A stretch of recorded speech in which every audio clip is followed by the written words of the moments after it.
Assalamualaikum warahmatullahi wabarakatuh. Kami daripada Kumpulan 7 akan membentangkan projek berkumpulan kami tentang isu semasa dan cabaran masa depan. Kumpulan kami terdiri daripada 3 orang ahli iaitu saya sendiri Nur Putri Balkis dan 2 rakan sekerja saya iaitu Nurul Arifah dan juga Nurul Syamirah. Soalan tugasan yang kami dapat ialah, benarkah Kelantan tidak layak dibayar royalti petroleum? Ini adalah antara isu-isu berkaitan petroleum yang sering dipaparkan dalam media. Berikan pendapat anda berkaitan isu-isu petroleum di Malaysia. Jadi, saya akan berkongsi dengan anda tentang sejarah petroleum di Malaysia dan bagaimanakah petroleum di Malaysia ini dapat memajukan ekonomi dan industri negara kita. Jadi, mari kita kupas tentang punca berlakunya ketiadaan bekalan minyak di Malaysia. Ia berlaku disebabkan oleh pertelingkahan antara dua negara pada Oktober 1973 hingga Mac 1974. Dua negara tersebut ialah negara Mesir dan juga negara Israel. Disebabkan itulah minyak di negara kita berkurang kerana import diberhentikan. Jadi bekalan yang masih ada di Malaysia pada waktu itu menjadi lebih mahal apabila ingin dibeli oleh rakyat Malaysia. Walau bagaimanapun, perkara ini menjadi impak kepada kita pada tahun 1975 di mana pertumbuhan ekonomi kita adalah paling rendah antara tahun 1970 hingga 1980 iaitu hanya meningkat sebanyak 0.8% sahaja. Walau bagaimanapun, pertumbuhan industri minyak dan gas di Malaysia telah dipulihkan kembali oleh Petroleum Nasional Berhad atau lebih dikenali sebagai Petronas. Petronas ini ditubuhkan oleh Tan Sri Tengku Razali Hamzah pada 17 Ogos 1974. Dengan adanya Petronas ini, kita dapat melatih dan mengasah tahap kemahiran tenaga kerja dalam industri minyak dan gas. Secara tidak langsung, Petronas telah mendapat hak keseluruhan untuk mengawal industri minyak dan gas di Malaysia yang hanya ada di 4 buah negeri sahaja, iaitu 2 negeri di semenanjung Malaysia dan negeri Sabah dan juga Sarawak. Petronas juga bertanggungjawab untuk membangunkan dan menambah nilai dalam industri minyak dan gas di negara kita. Baiklah, ini adalah 4 buah negeri yang menyumbang kepada minyak petroleum di Malaysia, iaitu Sabah, Sarawak, Terengganu dan juga negeri Kelantan sendiri. Untuk pengetahuan semua, negeri yang paling tinggi menyumbang kepada minyak petroleum ialah negeri Sarawak. Mari kita cuba kupas dengan lebih mendalam tentang penemuan minyak petroleum di negeri Sarawak. Jadi, pada 1 Disember 1910, penemuan minyak pertama ialah di Bukit Kanada. Dan pada 22 Disember 1910 ialah operasi pertama minyak yang dibina oleh Shell. Pada mulanya ialah di Tanjung Lobang di Miri dan ia berpindah ke Lutung Miri. Pada 1952, Kerajaan Brooke mengeluarkan pajakan minyak dalam bentuk surat ikatan kepada Medan Minyak Sarawak memberikan syarikat kebebasan, hak dan keistimewaan untuk meneroka dan mengendalikan semua petroleum yang terletak di dalam, di bawah atau di seluruh wilayah yang terdiri daripada jajahan Sarawak termasuk tanah di bawah semua perairan wilayah. Pada 1954 pula, Queen in Concern meluluskan Perintah Sarawak untuk memperluas sempadan Sarawak bagi memasukkan dasar laut dan tanah bawahnya yang terletak di bawah laut bersebelahan perairan wilayah Sarawak. Pada 1958, Majlis Negeri meluluskan Ordinan Perlumbungan Minyak bagi menyediakan peruntukan yang lebih baik dalam undang-undang berkaitan perlumbungan minyak di Sarawak dan pelantar benuanya. Pada 1960, penerokaan berkembang dari darat ke luar pesisir dengan Orient Explorer menjadi pelantar penggerudian mudah alih pertama yang digunakan. Pada 1963 pula, Medan Baram menjadi medan luar pesisir pertama dan pada 1965, Miri menjadi bandar pertama dengan sistem pipe gas atau lebih dikenali dengan nama The Grand Old Lady atau Well Number 1. Mari kita selidik pula tentang sejarah petroleum di Sabah. Okey, pada awal penggalian iaitu pada awal abad ke-20, British North Borneo Company atau singkatannya BNBC mula mengkaji wilayah Sabah untuk sumber minyak. Penggerudian awal dilakukan oleh Shell Oil Company pada tahun 1914 di Bukit Badang, Kota Kinabalu. Pada tahun 1923 pula, lapangan minyak Tambunan menjadi pelantar minyak pertama di Sabah, menandakan permulaan kehadiran industri minyak di negeri tersebut. Melihat kepada perkembangan industri pula, terdapat penemuan pelantar minyak besar di sekitar kawasan seperti lapangan minyak Seria di negara Brunei dan lapangan minyak Labuan di Sabah yang mendorong kepada perkembangan lebih lanjut dalam penggalian dan eksploitasi sumber-sumber minyak di Sabah. Seterusnya, pelantar minyak Labuan dibangunkan di perairan sekitar Pulau Labuan yang menjadikan pelantar minyak pertama di Sabah. Operasi tersebut bermula pada tahun 1974 dan terus menjadi pusat penggalian dan pengeluaran minyak di kawasan tersebut. Di sini saya telah sertakan gambar-gambar pelantar minyak di Sarawak dan juga Sabah, iaitu Sarawak dikenali sebagai The Grand Old Lady dan Sabah pula dikenali sebagai Pelantar Labuan Sabah. Kemudian kita akan bahas pula tentang sejarah minyak petroleum di negeri Kelantan. Pada tahun 2004, laporan daripada Jabatan Perangkaan Malaysia terbaru menunjukkan Kelantan mula mengeluarkan minyak sejak 2004 dan berikutan itu, Kerajaan Negeri Kelantan mengutus surat rasmi menuntut sebanyak RM1 bilion. Pada Julai 2009 pula, royalti minyak di negeri Kelantan ditimbulkan oleh Kerajaan Kelantan kira-kira RM1 bilion juga. Untuk pengetahuan semua, terdapat 3 pelantar minyak yang bertempat di negeri Kelantan, iaitu pertama ialah Pelantar Bunga Raya.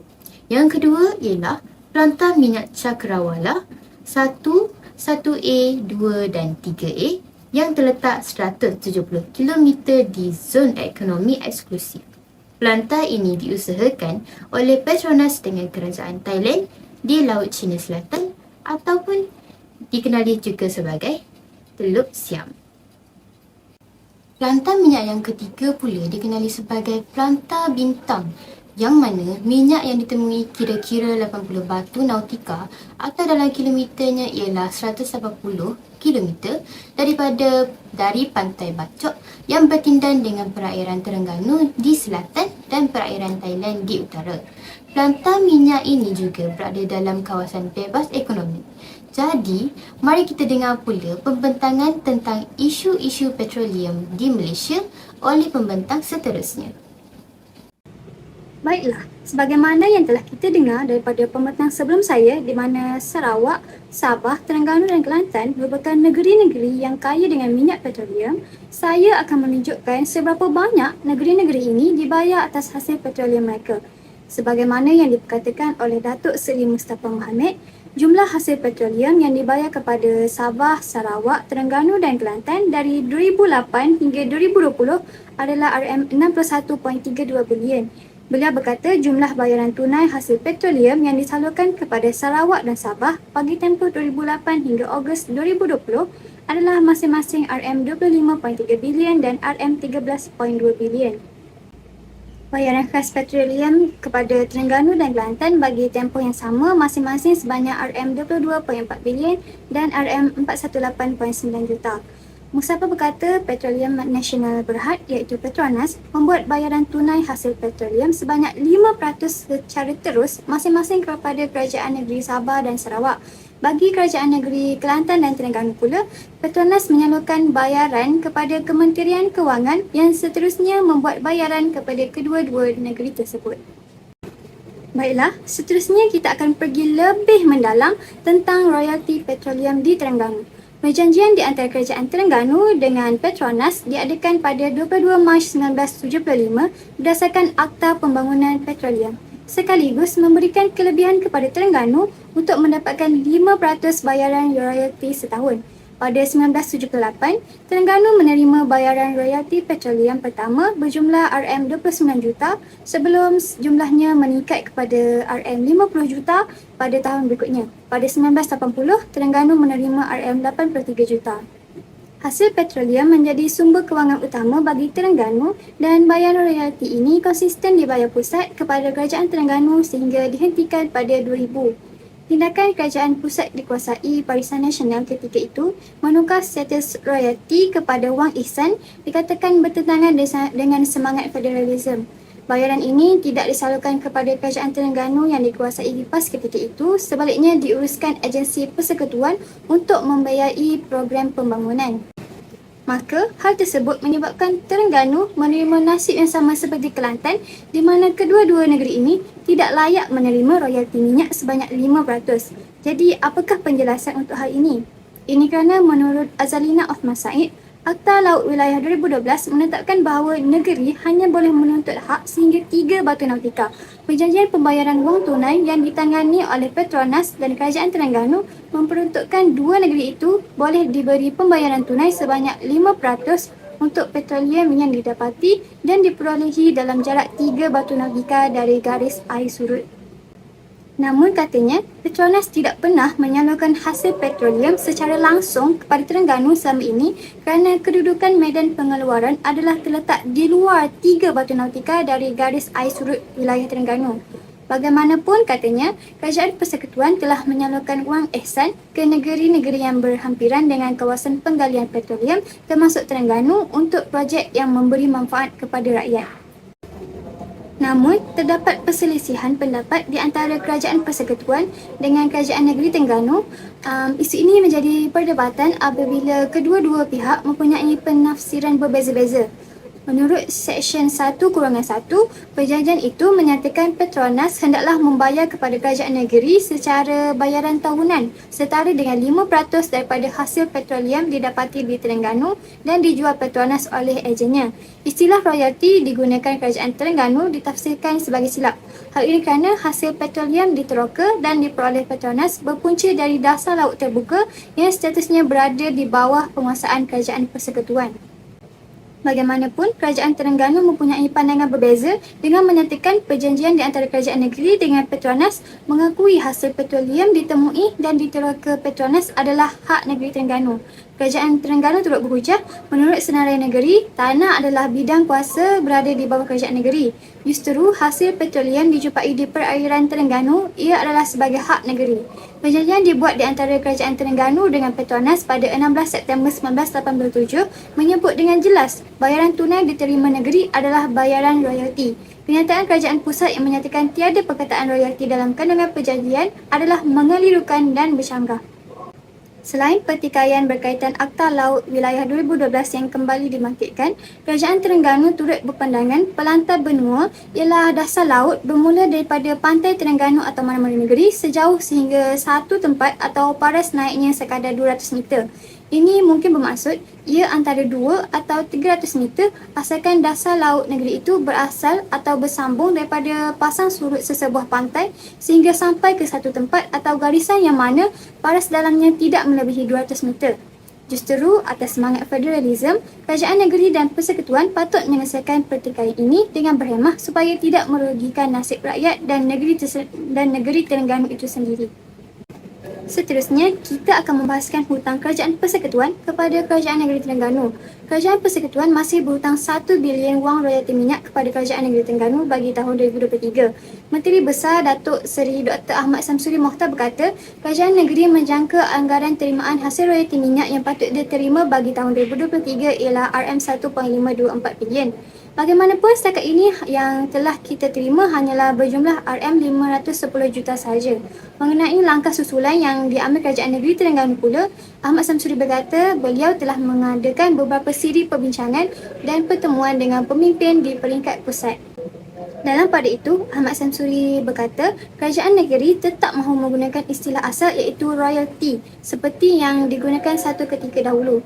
Kerana kalau ikut sejarah penggunaan nama istilah ini, dalam terimaan awal bermula tahun 1978 hingga 1999, istilah yang digunakan pakai ialah royalty petroleum. Pada 2000 hingga 2003, ia telah ditukar kepada wang ihsan. Bagi tempoh 2004 hingga 2018 pula ditukar nama kepada DKKP iaitu Dana Khas Kerajaan Persekutuan, dan bermula 2018 hingga 2021 ditukar nama lagi kepada Bayaran Tunai Petroleum iaitu BTP. Pada 2022 hingga sekarang ia ditukar lagi kepada wang ihsan. Jadi kerajaan negeri tetap komited mahu guna nama asal iaitu wang petroleum. Baiklah, kita telah selesai mengulas isu pembayaran royalti. Seterusnya, kita beralih kepada isu kenaikan harga petroleum.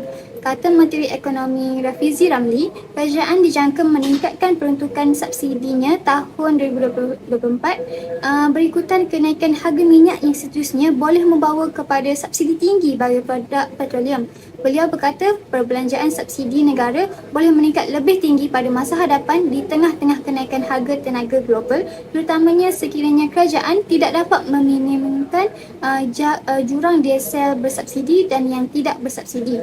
Harga minyak mentah mencecah $80 setong pada tahun 2023 dan para penganalisis menaikkan unjuran minyak mereka bagi 2024 kepada $100 setong. Laporan Ketua Audit Negara yang dikeluarkan melaporkan Kerajaan Persekutuan menyediakan peruntukan subsidi berjumlah RM55.443 bilion pada 2022, peningkatan 322.1% atau RM42.309 bilion daripada RM13.134 bilion pada 2021. Jadi subsidi bagi produk petroleum yang merekodkan peruntukan tertinggi sebanyak RM45.184 bilion atau 81.5% daripada jumlah perbelanjaan. Jadi Rafizi berkata sejak 2015 hingga 2023, jumlah subsidi dan bantuan sosial yang ditanggung kerajaan adalah sebanyak RM294.5 bilion atau 10.9% daripada jumlah keseluruhan perbelanjaan kerajaan bagi tempoh yang sama. Katanya, Belanjawan 2024 memperuntukkan RM58.1 bilion untuk membiayai pelbagai bentuk subsidi dan bantuan kepada rakyat. Beliau juga berkata bahawa kerajaan telah memperuntukkan perbelanjaan bagi subsidi menyeluruh yang mana ia tidak lagi mempan. Ia menjejaskan mereka yang sepatutnya mendapat perlindungan yang lebih baik dan bantuan yang lebih baik. Oleh itu, disebabkan kenaikan harga petroleum, kerajaan merancang untuk membuat penyasaran semula subsidi minyak petrol dan diesel melalui 3 kaedah. Yang pertama adalah melalui pendapatan belanja bersih individu dengan menggunakan pendapatan bersih peribadi iaitu jumlah pendapatan selepas cukai sebagai panduan. Mekanisme ini akan menentukan jumlah subsidi yang bersasar yang akan diterima oleh individu yang layak. Cara ini memastikan kerajaan dapat memberikan subsidi secara adil. Individu dengan pendapatan rendah mungkin akan menerima subsidi yang lebih banyak, manakala individu dengan pendapatan tinggi mungkin akan menerima jumlah bantuan yang sedikit. Yang kedua adalah melalui pendapatan belanja bersih isi rumah. Mekanisme kedua ini akan mempertimbangkan pendapatan bersih semua anggota isi rumah. Ini termasuk pendapatan daripada pekerjaan dan juga skim perlindungan sosial atau bantuan kewangan yang diterima. Pendekatan ini menilai pendapatan seluruh isi rumah untuk memastikan bahawa keluarga yang memerlukan bantuan akan menerima sokongan yang diperlukan. Yang ketiga adalah melalui gabungan antara pendapatan belanja bersih individu dan isi rumah. Ia melibatkan gabungan kedua-dua pendapatan isi rumah dan individu. Dan mekanisme ini melibatkan penggunaan kad subsidi yang memberikan sokongan kewangan kepada mereka yang memerlukannya. Program subsidi bersasar ini dijangka akan dimulakan secara berperingkat bermula Januari selepas sistem pangkalan data utama iaitu PADU dibuka kepada orang awam. Pada masa ini, penyasaran semula subsidi minyak petrol ini akan dijalankan di Semenanjung Malaysia terlebih dahulu. Jadi kesimpulannya, dengan adanya mekanisme penyasaran subsidi minyak petrol baharu ini dan juga pelaksanaan sistem PADU, kerajaan dapat memastikan bahawa subsidi ini akan dinikmati oleh golongan yang betul-betul memerlukannya. Terima kasih kepada Saudari Arifah. Sekarang saya akan menjelaskan tentang isu royalti minyak di Kelantan dan mengapa Kelantan tidak mendapat royalti minyak.